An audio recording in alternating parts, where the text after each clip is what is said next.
ओम नमो भगवते वासुदेवाय। ओम नमो भगवते वासुदेवाय। ओम नमो भगवते वासुदेवाय। श्रीमद् भागवतम चौथा कैंटो 27वां अध्याय।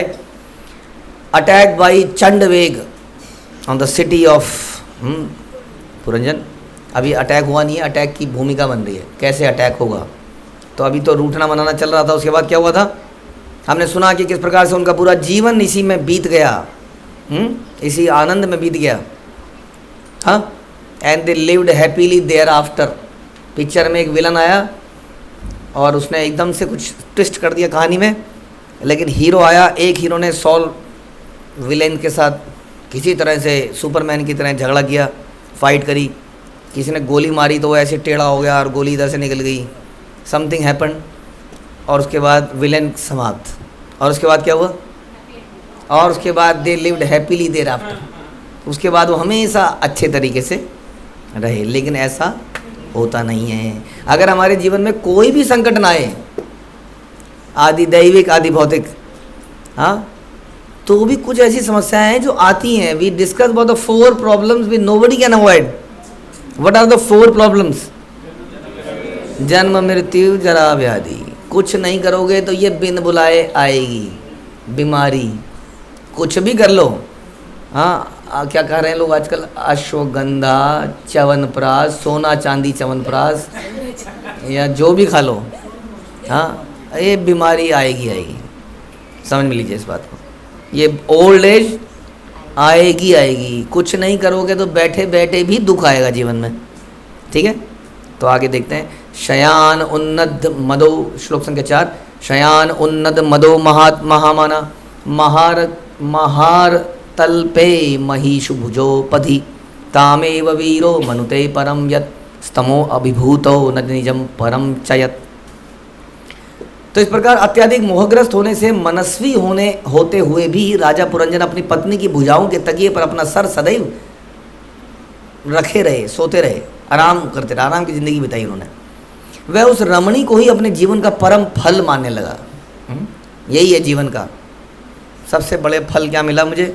हाँ, सबसे बड़ा फल मुझे क्या मिला जीवन में? भगवान ने क्या दिया? मेरी पत्नी, हाँ, या मेरा पति। ऐसा कई लोग इसी तरह से, my darling, my this, my that, हाँ, माई लाइफ, ऐसे लोग लिखते हैं अपने फ़ोन में। हाँ, तो उसके कई कारण, उसका क्या कारण हो सकता है? आदमी ऐसा कैसे मान लेता है उसको ही लाइफ?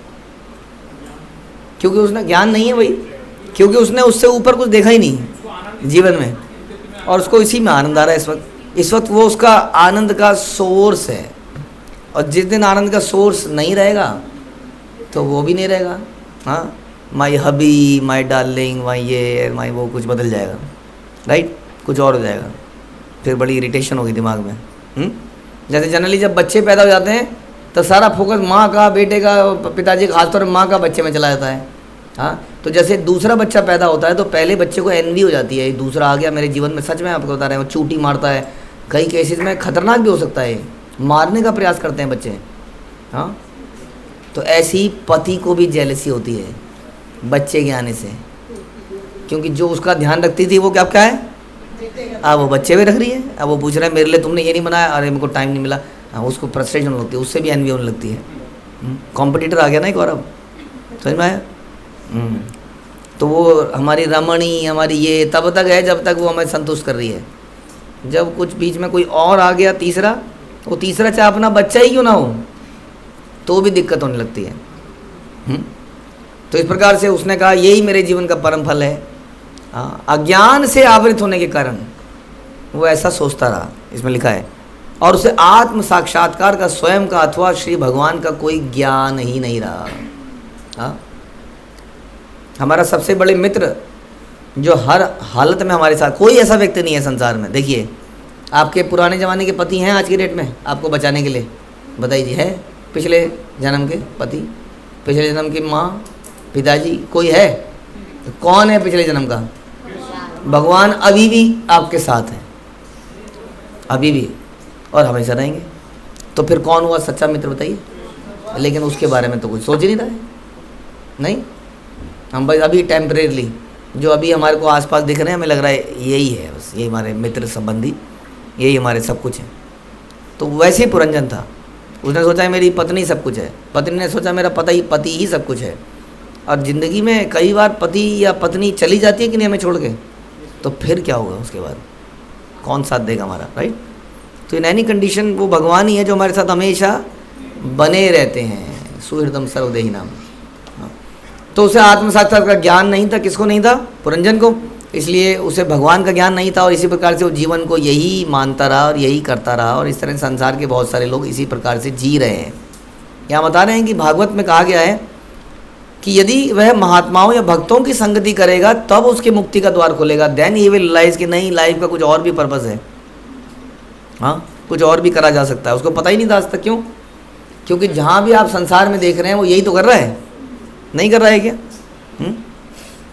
वो ज़्यादा कमाई करता है तो क्या करता है, वो यही सोचता है कि परिवार के लिए कैसे, पत्नी के लिए नई साड़ी कैसे ले आऊँ, कोई ज्वेलरी खरीद लेते हैं, चलो शॉपिंग पे चलते हैं, कपड़े खरीद लेते हैं, जूते खरीद लेते हैं, ये खरीदते हैं, हज़ारों रुपये खर्च कर देगा वो दान के लिए, चाहे कुछ दे ना दें, लेकिन मॉल में जाके कुछ भी खर्च कराएगा सबके लिए, परिवार के लिए। तो यही उसका जीवन है। जब भक्तों के संग में आएगा तो उसको समझ में आएगा नहीं, इससे भी ऊंचा कुछ जीवन हो सकता है। अपने लिए जीना तो अपने लिए जी, तो क्या जिए, तो जी है दिल जमाने के लिए। बहुत पुरानी पिक्चर का गाना है, ऐसा गाने आते थे उस ज़माने में कि अपने लिए जिए तो क्या जिए। क्यों? क्योंकि सुअर भी अपने लिए जीता है, गधा भी अपने जीता है, कुत्ता भी अपने लिए जीता है नहीं, सभी अपने लिए जीते हैं। तो अपने लिए जिए तो क्या जिए, बताइए। अरे हम तो ये कहते हैं कि अपने लिए आपने भक्ति करी तो भी क्या करी, हाँ, जब तक आपने दूसरों के लिए नहीं करी।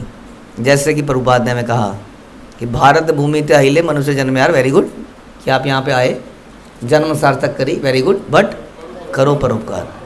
Now you should do it for others, तब आपका जीवन सार्थक है वास्तव में। राजा पुरंजन महात्मा, बुद्धिमान तथा उन्नत चेतना वाला व्यक्ति था, किंतु स्त्री के प्रति अत्यधिक अनुरक्ति के कारण उसकी चेतना मलिन हो गई। He was an intelligent person some time, one day, once upon a time, but जब उसके जीवन में इंद्रिय तृप्ति आई तो क्या हो गई, बुद्धि मलिन हो गई। ध्यान रखो, आप लोगों की मलिन होगी, हमारे बच्चों की। जैसे ये 12वीं पास करके यहाँ से बाहर निकलेंगे, उड़ना शुरू करेंगे, तो क्या होगा, मलिन होने लग जाएगी। क्यों हो जाएगी मलिन, बताइए बताइए। क्योंकि आपको इंद्रिय तृप्ति का फ्रीडम मिल जाएगी एक, हाँ फ्रीडम एकदम से मिलेगा। वो यहाँ लिखा है कि ऐसे में चेतना मलिन हो जाती है। आधुनिक युग में शराब, स्त्री, मांस भक्षण के कारण लोगों की चेतना मलिन होती है, ध्यान रखिए। स्त्री, शराब, मांस भक्षण। मांस भक्षण पता नहीं चलता है, आपको पता भी नहीं चलेगा। आप जाओगे कहीं पर, आप बर्गर खाओगे और अब बर्गर में पता नहीं क्या होगा, कैसे, आप तो वेज बर्गर खाओगे माना। अरे हर चीज़ में एक तो आपको पता ही नहीं है कि जितने भी आपके बेकरी प्रोडक्ट्स हैं उसमें एग की लेयरिंग होती है, पॉलिश होती है, चमकता है, वो इतना चमकता हुआ जो दिखता है आपको पता ही नहीं। एग तो ऑलमोस्ट हर चीज़ में डलता है, डायरेक्टली नहीं डलता, उसका जो भी है एग, हर चीज़ में एग डलता है।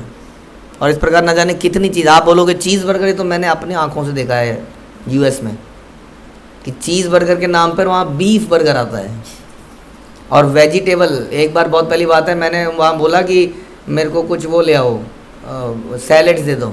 उस सैलेड में मछली के टुकड़े भी थे, उनके लिए वो सैलेड है, मछली इज़ नॉन वेजिटेरियन नहीं है, ऐसा वो मानते हैं।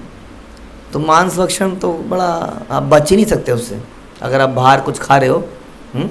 कई बार हमारे ऐसा भी हुआ, एक भक्त, बहुत पुरानी बात है कि कहीं वो गए थे, तो शुरू की बात, वो जुड़े थे, तो उन्होंने वेज मांग लिया कि इतने थे वेज मांगा, तो उनकी ग्रेवी में मांस का टुकड़ा आ गया, मांस का टुकड़ा आ गया।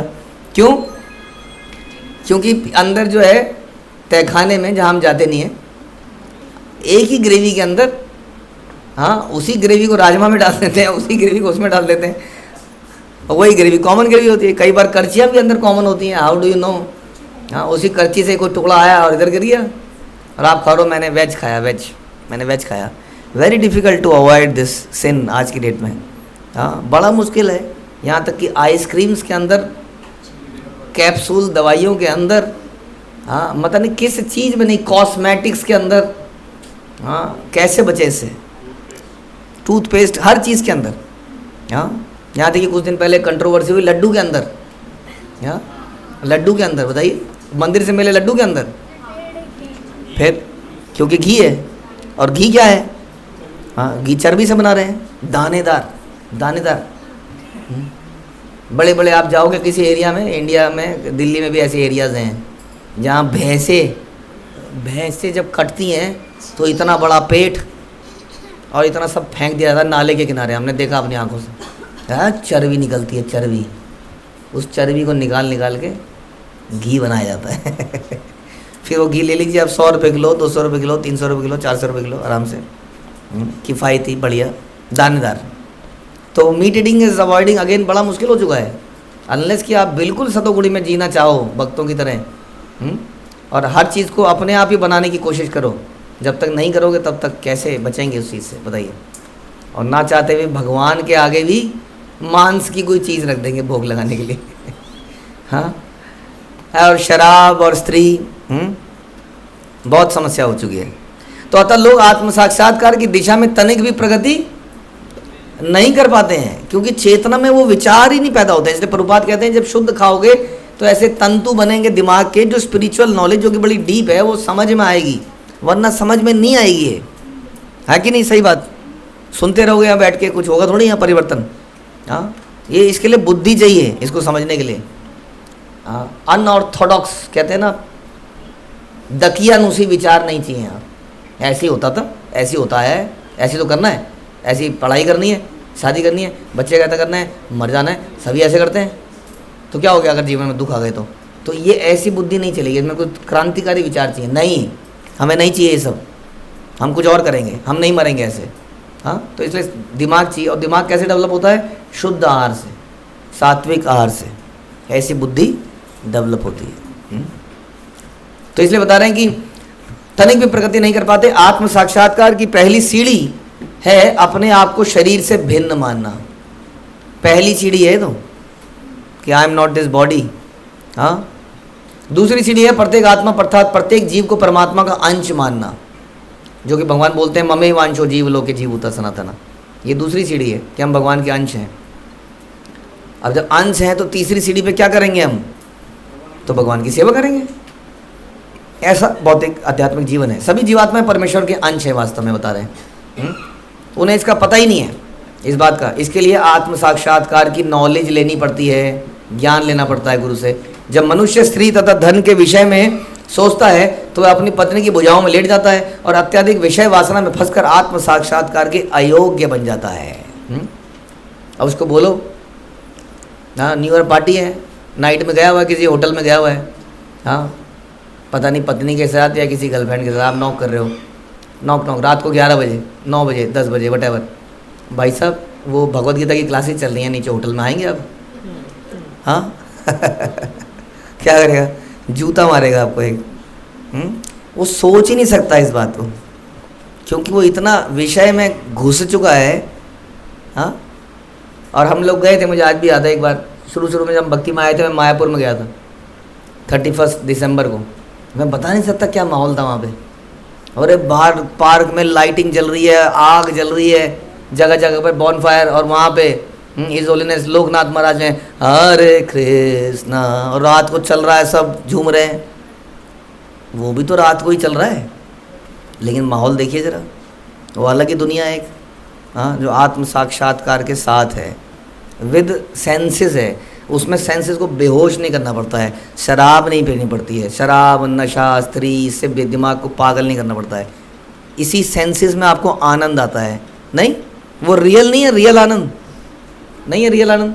आप सेंसेस में और आपको अच्छा लग रहा है, आपने इंजेक्शन लगा दिया, LSD लगा दी, चरस पी ली, शराब पी ली, और फिर आप झूम रहे हैं, वो नकली आनंद नहीं है फिर। तो इस प्रकार से भक्त लोग आप असली आनंद लेते हुए देख सकते हैं। आप कैसे भक्त लोग आनंद लेते हैं। बट उसके विपरीत पुरंजन अपनी पत्नी की शैया में आराम से कंधे पे वटेवर एकदम से आनंद ले रहे थे जीवन का और आत्म साक्षात्कार से बहुत दूर थे। यानी कि वो क्या नहीं थे, अलर्ट नहीं थे। जब कोई आदमी अलर्ट नहीं होता तो क्या होता है, अटैक होता है। अब इन पे भी एक अटैक होने वाला है थोड़ी ही देर में, हाँ उसको जल्दी हम सुनेंगे। हरे कृष्णा। श्रील प्रभुपाद की जय, ग्रंथराज श्रीमद् भागवतम की जय।